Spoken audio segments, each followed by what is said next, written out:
Well, it's the moment of truth. This lady better hold together once we're up in the air. Law, don't say that! You're going to jinx us! Speaking of which, Alphen, this bucket of bolts got a name? A name? You know, I'm not sure she ever had one. I never really thought about it. Well, after all the trouble we went through to find her, we should give her one, right? I was thinking something like... Fall Knights. Huh? It means owl in the ancient tongue. Literally, the one drawn to the skies.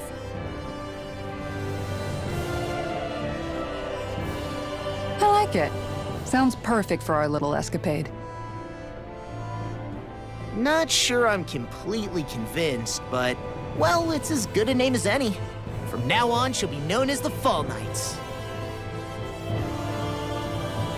Okay, people. We have two goals.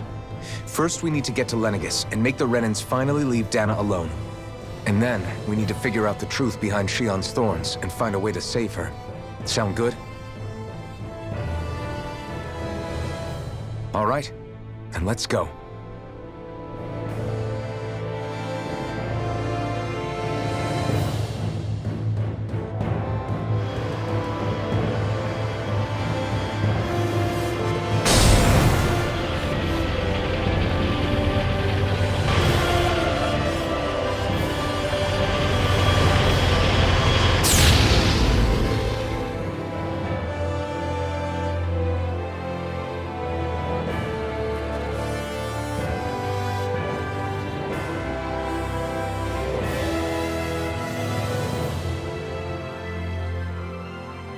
You know, I can still hardly believe it.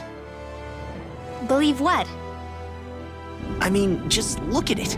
The whole of existence, crammed inside a tiny frame. Now that you mention it, I guess you're right. It does look more like a painting than a living, breathing world. From up here, all the struggles we've been through feel so insignificant. Nothing like realizing how small you are to put everything into perspective. Kinda makes the differences between the Renans and the Danans feel pretty small too, huh? How much longer until we reach Lenegis? There are better ways to use your time than napping. We should take a moment to familiarize ourselves with the facilities on board before arrival. Good idea. The starship may end up serving as our base of operations once we're down there. Think you'll be all right with the controls? You mean the one set to automatic pilot? I dare say I'll manage. I'm basically just here to supervise. In that case, she's all yours. Everything okay, Shion? You seem a little different. Different? Like in a bad way different? No, not at all. You seem more driven lately, like you found a zest for life. It suits you.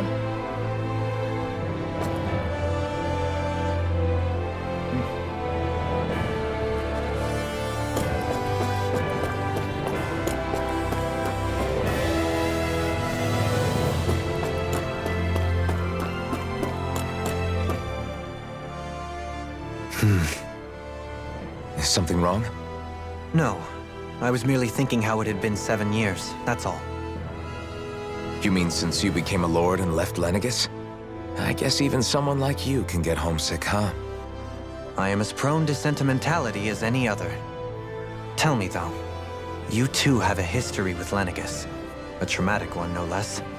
This trip will probably mean facing up to some difficult emotions. Doesn't that frighten you?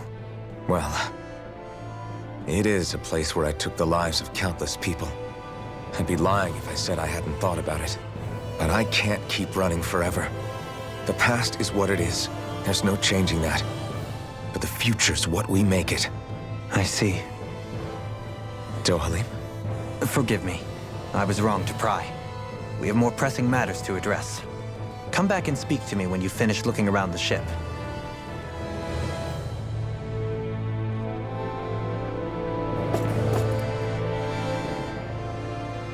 We'll be going to Lenegis soon. This must feel like a homecoming of sorts to you, huh? What was life on Lenegis like back then? You know, before you came to Dana. Let's just say, I don't have many happy memories. I've had thorns my whole life, for as long as I can remember. They called it treatment, but in truth, they were just using me as a guinea pig for their research. You mean, they experimented on you? That's right. All I was to them was a riddle to solve. They poked and prodded me, trying to figure out what triggered my thorns or changed the form they took. Day in and day out, every single day, one test after another. I'm still surprised they didn't try to dissect me. The look they gave me whenever one of them touched my skin. How could I forget it? Reeling from the pain, like I was a monster or something. Some existence, huh? A blight on any I touched. Helplessly complicit in their pain. I thought things couldn't get any worse. But then they did. I started to have nightmares, visions of the coming apocalypse. Is it any wonder I lacked a cheery disposition? Unable to so much as touch another soul. Loneliness was my best friend. Sure, I survived, but with the knowledge that one day I'd be swallowed up by oblivion. And that's when it hit me. If I was going to die, then it should mean something. If I have to sacrifice myself to save the world, so be it. I'm sorry. I didn't mean to make you relive that. No, it's fine. I'm in a much better place now. You say it's your destiny to die so that others can live, but why not the other way around? Why shouldn't we be the ones dying to save you? Are you crazy? Why would you sacrifice your life for... That's exactly my point. Why should you have to give up your life just because you drew the short straw in the destiny stakes? How is that even right? It's that logic that's used to justify slavery, as if some of us were just meant to be sacrificed. This struggle was never about saving only ourselves. But that doesn't mean we have to give up our own lives to save everyone else's either. If we're doing this to protect people, if we're doing this to save the world from destruction, then that has to include saving each other as well. A world free of sacrifice. That's what you've been fighting for all along, isn't it? Not just me. We're in this together, remember? This fight is yours too, Xion. If we're going to win, everyone has to win. There can be no room for losers in this fight. Now I see it. The true nature of our struggle. A victory without losers. But that means that a Danon victory over Rena can't be the end. Do you think we can pull it off? You bet we can pull it off. We have to. It's the only hope we have of things ever changing. Yeah, you're right. No one's ever changed the future without aiming for the stars. We can do this. Together.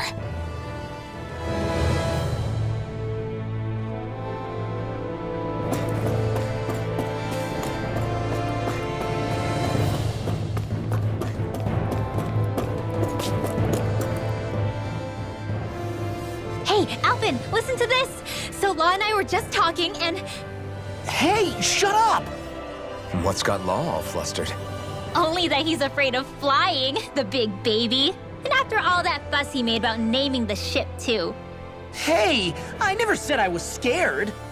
I just think it's, a little unsettling how we're going to be cruising through space in a glorified tin can. That's all.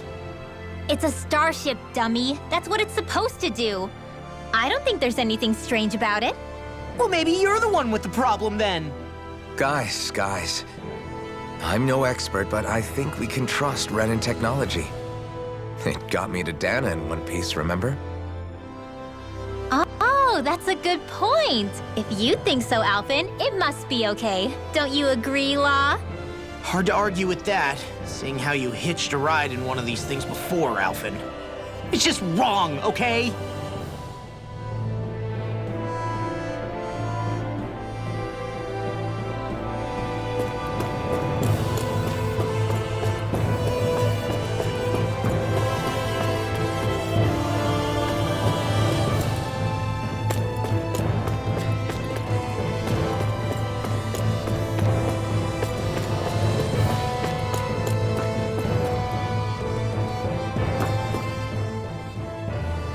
You okay?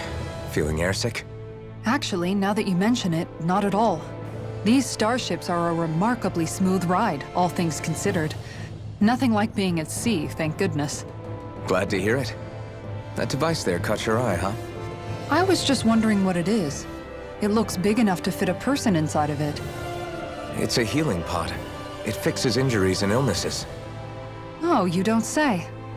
Well, that should definitely come in handy if any of us get injured while we're down there. Alphen? Was it something I said?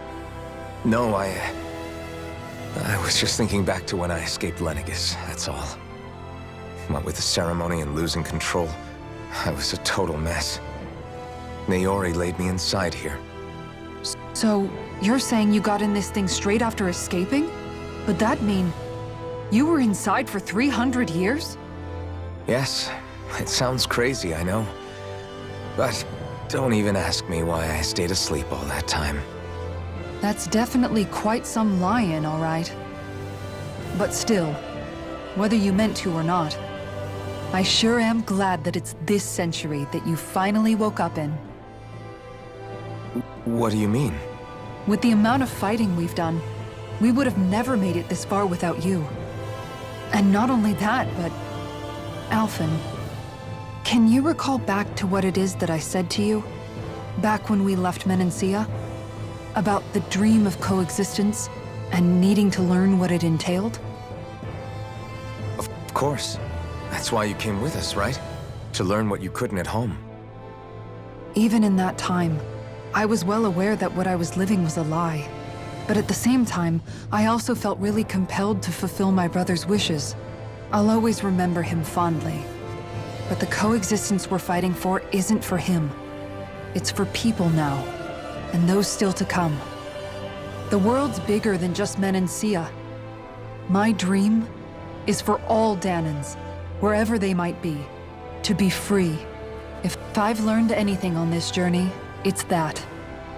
And the one who brought me along was you, Alphen. I'll forever be grateful to you. Well, we're not out of this forest just yet. You should probably save your thanks. At least, until we've dealt with the Red Woman. I know. But whatever we find when we get down there, I'm through looking the other way. Kisara.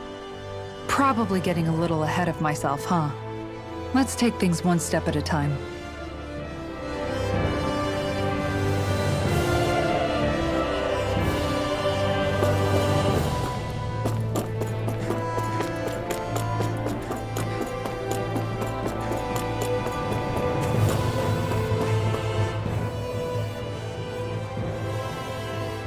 Is everyone about ready? We'll soon be making preparations to land. Before we do that, just what exactly should we expect when we get down there? Kisara has a point. Now that I think of it, I don't know the first thing about Lenegis. I'd like to hear more too. It's been centuries since I was last there, and they didn't exactly give me the grand tour. Very well. First and foremost, Lenegis was the base of operations in charge of the crown contest on Dana. Of course, it also happens to be a city in its own right, complete with its own independent society. Its social structure is based on a strict hierarchy. Put simply, the strength of an individual's astral arts carries great weight. Enough to determine someone's social rank, you mean? But astral arts are innate, right? So people's positions are fixed at birth. They can be honed with the right training, and there are admittedly other factors at play. But yes, that's basically the gist. As a result, family lines that churn out lords and their contenders wield disproportionate influence, and those lineages are treated as nobility. Those capable of only weak astral arts are effectively an underclass, denied the right to descend to Dana even if they wanted to. Still, even the lowest rung on the Renin ladder is considered superior to being a Danan. Keep that in mind down there. Thanks for the warning. As a lord, Dohalim must have been pretty high up in the pecking order, right? What about you, Shion? Come on, you've seen her skill with astral arts. You really need to ask? Fair point. On arts alone, you're right. I'd have been sitting pretty. But you're forgetting my thorns. They weren't exactly an invitation to high society. Sorry. No, it's fine. It's refreshing to be around someone who says what they're thinking. Life's less complicated that way. Jeez, give backhanded compliments much? Wait a second. Are you? He is! Lost blushing! I am not! Of course, separating people into castes based on something arbitrary like arts is discrimination at its worst. As if such simplistic criteria could ever be a measure of someone's worth. So this red woman, are we expecting to find her on Lenegis? I would wager so. Lenegis is too deeply involved in all this to discard the possibility. Chances are she's also connected to the Renis Alma being stolen from us in Pelegion. If the Renis Alma is being used to exploit Dana, we need to take it back at all costs. That red woman's got a lot to answer for. Just as well I've got a ton of questions. We're about to land. The descent could be a little bumpy, so brace yourselves. If there are clues about your thorns out there, Shion, we'll find them.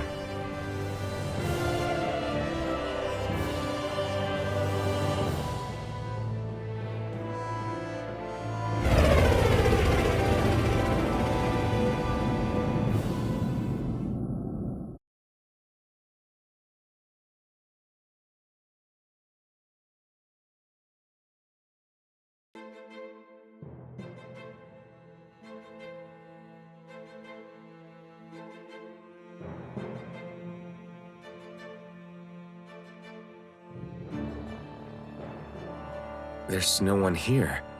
I wasn't expecting a welcome mat, but still. Lenegis's infrastructure is largely automated.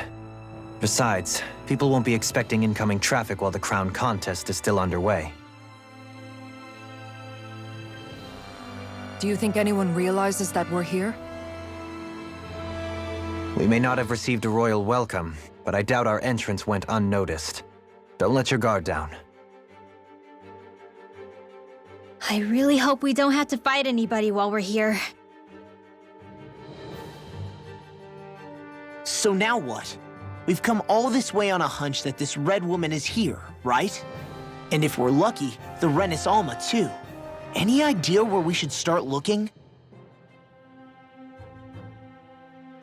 There is an area of the city that is accessible only to the Sovereigns, known as the Forbidden Zone. That seems as good a place as any for us to start.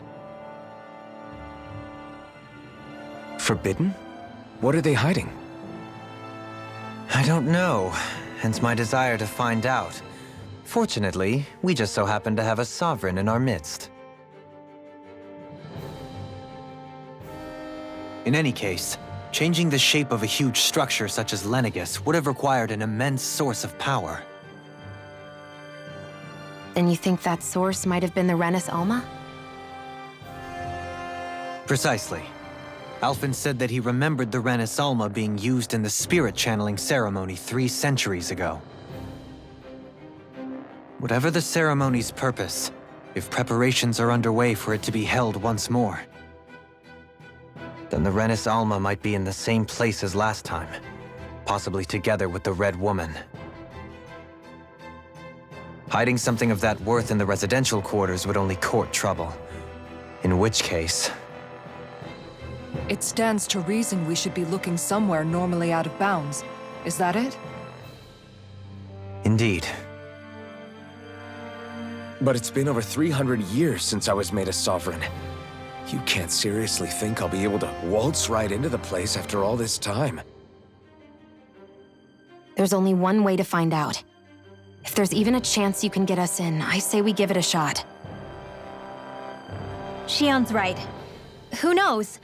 We might even find a clue to her thorns while we're at it. All right. It's not like we're swimming in leads, so let's try to track down the Forbidden Zone.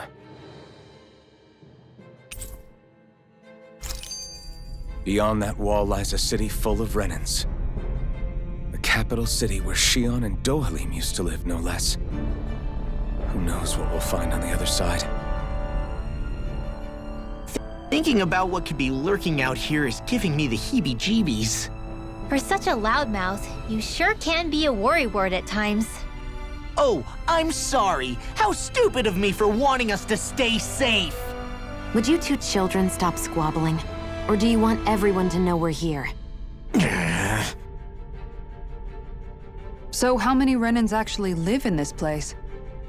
I couldn't tell you exactly, though not as many as you might expect. Machines and Zeugles take care of most of the city's basic functions. There's Zeugles out here too, huh? Sounds like we can't afford to let our guard down after all.